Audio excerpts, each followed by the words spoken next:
जय श्री कृष्णा। आज हम सुनेंगे बृहस्पतिवार की गुरुवार की व्रत कथा। प्राचीन काल की बात है। किसी राज्य में एक बहुत प्रतापी और दानवीर राजा रहा करते थे। वे प्रत्येक गुरुवार को व्रत रखते और भूखे और गरीबों को दान देकर पुण्य प्राप्त करते। लेकिन यह बात उसकी रानी को अच्छी नहीं लगती। वह ना तो दान देती और ना ही व्रत करती और राजा को भी ऐसा करने से मना करती थी।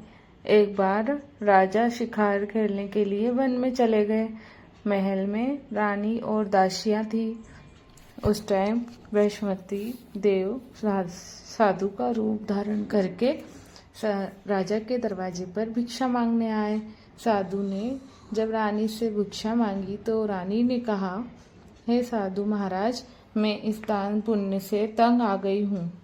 आप ऐसा कोई उपाय बताएं जिससे कि सारा धन नष्ट हो जाए और मैं आराम से रह सकूं। साधु के रूप में बृहस्पति देव ने कहा, हे देवी, तुम तो बहुत ही विचित्र हो। संसार में धन से कभी कोई दुखी होता है? अगर अधिक धन है तो इसे शुभ कार्यों में लगाओ, कुंवारी कन्याओं का विवाह करवाओ, विद्यालय और बाग बगीचों का निर्माण करवाओ। ऐसा करने से तुम्हारे दोनों लोग सुधर जाएंगे। परंतु साधु की इन बातों से रानी को खुशी नहीं हुई। उसने कहा, मुझे तो ऐसे धन की आवश्यकता है ही नहीं जिसे मैं दान में दूं और जिससे संभालने में मेरा सारा समय नष्ट हो जाए। तभी साधु ने कहा, यदि तुम्हारी ऐसी ही इच्छा है तो जैसा मैं कहता हूँ तुम वैसा ही करना। गुरुवार के दिन तुम अपने घर को गोबर से लिपना, अपने बालों को पीली मिट्टी से धोना और बाल धोते समय स्नान कर लेना। राजा से कहना कि वो गुरुवार को हजामत बनवाए, भोजन में मांस मदिरा खाए, कपड़ा धोबी के यहाँ धोने भेजना। इस प्रकार 7 बृहस्पतिवार ऐसा करने से तुम्हारा सारा धन नष्ट हो जाएगा। इतना कहकर साधु रूपी बृहस्पति देव अंतर्ध्यान हो गए। साधु की कहे अनुसार बातों को पूरा करते हुए रानी को केवल 3 ही बृहस्पतिवार बीते थे कि राजा की सारी धन संपत्ति नष्ट हो गई और भोजन के लिए भी राजा रानी का परिवार तरसने लगा। तब एक दिन राजा ने रानी से कहा, हे रानी, तुम यहीं पर रहो, मैं दूसरे देश को जाता हूँ क्योंकि यहाँ पर सभी लोग मुझे जानते हैं, इसलिए मैं कोई छोटा मोटा काम नहीं कर सकता। ऐसा कहकर राजा परदेश चले गए। वहाँ पर वे जंगल से लकड़ी काट कर लाते और शहर में बेचते। इस तरह वह अपना जीवन बिताने लगा। इधर राजा के परदेश जाते ही रानी और दासी दुखी रहने लगे। एक बार रानी और दासी को जब 7 दिन तक बिना भोजन के रहना पड़ा तो रानी ने अपनी दासी से कहा, हे दासी, पास के नगर में मेरी बहन रहती है, जाओ, और वह बहुत धनवान है, तुम जाओ उसके पास और कुछ लेकर आओ ताकि हम कुछ थोड़ी बहुत गुजर बसर हो जाए। दासी रानी की बहन के पास चली गई। दोस्तों, उस दिन गुरुवार का दिन था और रानी की बहन उस समय बृहस्पतिवार की व्रत कथा सुन रही थी। दासी ने रानी की बहन को अपनी रानी का संदेश दिया, लेकिन रानी की बड़ी बहन ने उससे कोई उत्तर नहीं दिया।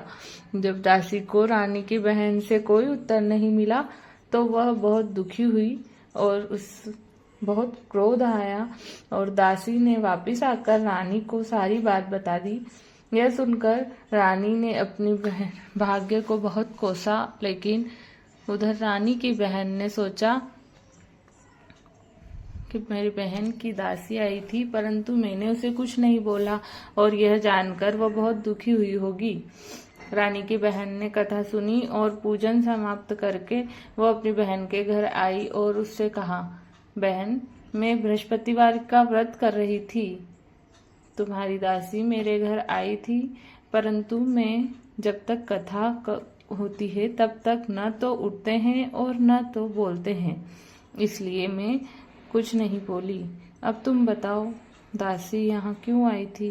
रानी ने कहा, बहन, मैं तुमसे क्या छुपाऊं, हमारे घर में खाने को अनाज तक नहीं है। ऐसा कहते कहते रानी की आंखें भर आई।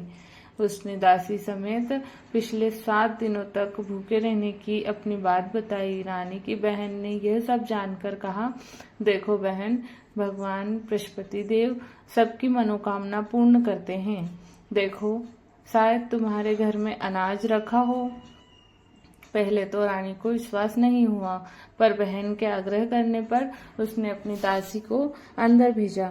दासी को अंदर सचमुच अनाज से भरा एक घड़ा मिल गया।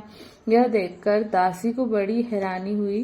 दासी ने रानी से कहा, हे रानी, जब हमें भोजन नहीं मिलता तो हम व्रत ही तो करते हैं, इसलिए क्यों ना इस व्रत और कथा की विधि पूछ ली जाए ताकि हम भी व्रत कर सके। तब रानी ने अपनी बहन से बृहस्पतिवार की कथा के बारे में पूछा। रानी की बहन ने बताया, बृहस्पतिवार के व्रत में शनि के दान और मुनक्का से भगवान विष्णु का केले की जड़ में पूजन करें और दीपक जलाएं, व्रत कथा सुने और पीला भोजन ही ग्रहण करें। इससे बृहस्पति देव प्रसन्न होते हैं। उन्हें व्रत और पूजन की विधि बताकर रानी की बहन अपने घर चले गई। 7 दिन के बाद जब गुरुवार आया तो रानी और दासी ने व्रत रखा। गुड़ में जाकर चना और गुड़ भी लेकर आई और फिर उससे केले की जड़ और उस विष्णु जी का पूजन किया। अब पीला भोजन कहाँ से आया, इस बात को लेकर दोनों बहुत दुखी थी। लेकिन उन्होंने व्रत रखा था, इसलिए बृहस्पति देव उनसे बहुत प्रसन्न थे। इसलिए वो साधारण व्यक्ति का रूप धरकर 2 थालों में सुंदर पीला भोजन दासी को दे गए। भोजन पाकर दासी बहुत प्रसन्न हुई और फिर रानी के साथ मिलकर उसने पीला भोजन ग्रहण किया। उसके बाद वे सभी गुरुवार का व्रत और पूजन करने लगी। बृहस्पति भगवान की कृपा से उनके पास फिर से धन संपत्ति आने लगी, परंतु रानी फिर से पहले की तरह आलस करने लगी। तब दासी ने कहा, देखो रानी, तुम पहले भी ऐसे ही आलस किया करती थी। तुम्हें धन रखने में कष्ट होता था, इस कारण हमारा धन नष्ट हो गया था, और अब जब भगवान बृहस्पति की कृपा से हमें धन फिर से मिला है तो तुम फिर से आलस से क्यों कर रही हो।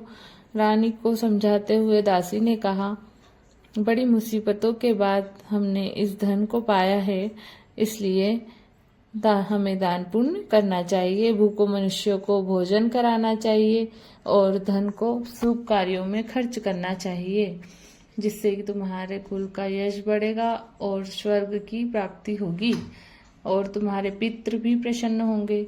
दासी की यह बात मानकर रानी अपनी धन शुभ कार्यों में खर्च करने लगी, जिससे पूरे नगर में उसका यश फैल गया। दोस्तों, यह थी आज की बृहस्पतिवार की कथा। बृहस्पतिवार व्रत कथा के बाद श्रद्धा के साथ आरती करनी चाहिए, जिसके बाद प्रसाद बांटकर उसे ग्रहण करना चाहिए। जय श्री कृष्णा।